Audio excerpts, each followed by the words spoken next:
You can usually tell how good a game is when life gets in the way. Do you want to pick the game back up and play it once you're done? Do you think about it when you leave for work?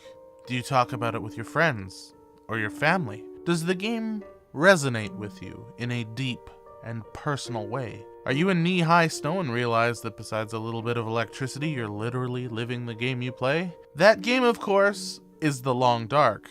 And this is my 8-hour Ryeniken review. We're going to talk about how this game hits all of those check marks, and then some.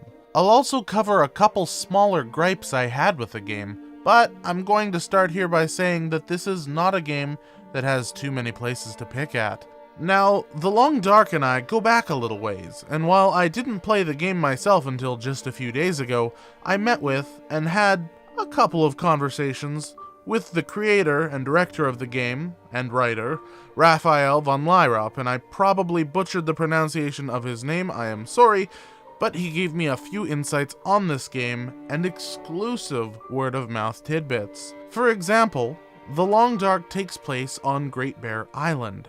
His studio is located in Cumberland, British Columbia, on Vancouver Island. Many of the narratives told within the story are based on facts and real locations. The island is dependent on the mainland for many things, as is indicated by the game. Activists, or eco-terrorists, depending on which side of the fence you're on, have halted many industrial projects. And there are some very isolated places on this island. Additionally, the wildlife shown in the game, plants, animals, all exist on the island, particularly the northern half. So when I step outside, I'm now looking at this game. All that's really missing is a loading screen when I open and close a door. So what is it? The Long Dark, that is.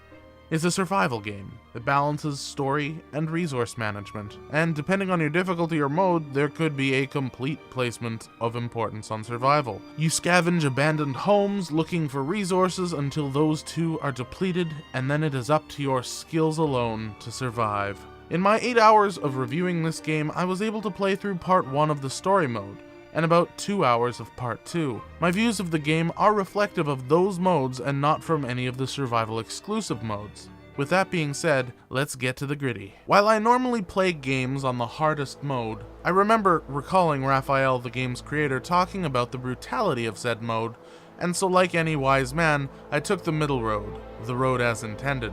I feel like their medium difficulty was a solid balance between story and gameplay. I can tell that the game was playtested and tuned extremely well. It presented a challenge, not littering me with unplayable, life-threatening instance after instance, except for right at the beginning when I walked onto a fire, yes, Ryan, super smart of you, and right after a wolf attack in the second act, where the game strips any items that you had previously found in the first act. Thank you, Infection, for this great footage, by the way, where I ultimately reverted to a previous save point. 0 deaths. Now there is a risk of death for any player, and it's pretty great. Hypothermia, sprains, infections, on top of food and water are all things that this game can throw at you to absolutely murder you.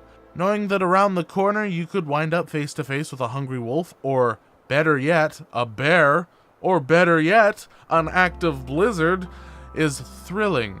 And is a great way to increase your paranoia, considering I literally live in the setting of this game. Mechanically, while it does feel like the game runs a bit slow in terms of movement, I can't knock it any points for that. Endurance is a resource you need to allocate, and walking in snow isn't the easiest of feats. Now there were some minor issues that I ran into, dumb little things, but after a quick wiki search, I quickly resolved those. But they were issues that took me right out of the game nonetheless. Before even boarding the plane to your final destination, you are tasked with placing items into a cargo hold. If you don't put both of your passengers' items into the hold, the game doesn't continue at all. So I fumbled around for a few minutes trying to figure out why I couldn't start the plane. But you don't. You put your jacket on once her stuff is loaded. But it took idiot Ryan about 5 minutes of wandering around to figure that out. Even a little notice after a minute of wandering around saying both items needed to be placed in the hold would have sufficed to solve minutes of frustration. Second, I thought I soft-locked the game, because when you get to a specific place, you need a specific code to be able to enter that specific place. Vague, mysterious. Unfortunately, according to guides, I had already raided the house, and I had no idea where this letter was with these codes. The key items menu is pretty well hidden, and I just could not find it. This resulted in me completely restarting the game and playing right back up to this point. Turns out I did absolutely nothing wrong, and it was the controls that were messy. Upon reaching the bank vault again and seeing exactly the same thing, I realized something was off. So it turns out you can use the A and D keys to turn locks, not the mouse as I had thought originally. Just a little pop-up saying to control the wheel with the A and D keys would have went a long way. My third and final gripe mechanically was I would love if you could carry items over from one act to the next. Maybe there is that ability and I'm just not sure how your menu system works. So I just jumped into the second act after I finished the first and I had the generic items again. I really did have to dig a bit to grab these few minor gripes. Everything else, the implementation of mechanics, the foraging, the combat, and status issues are all really great. Feels. Man, they know how to do this so well. Let's start with the characters. You've got Grey Granny, Methuselah, and Moby Dick, but with bears. All compelling, cool, important stories which complement your own. The sounds of the wilderness perfectly captures the environment, besides a few rather generic copy-paste assets for breaking apart wood. It was giving me some Ark flashbacks. The story is strong, with compelling needs and drives of each and every character.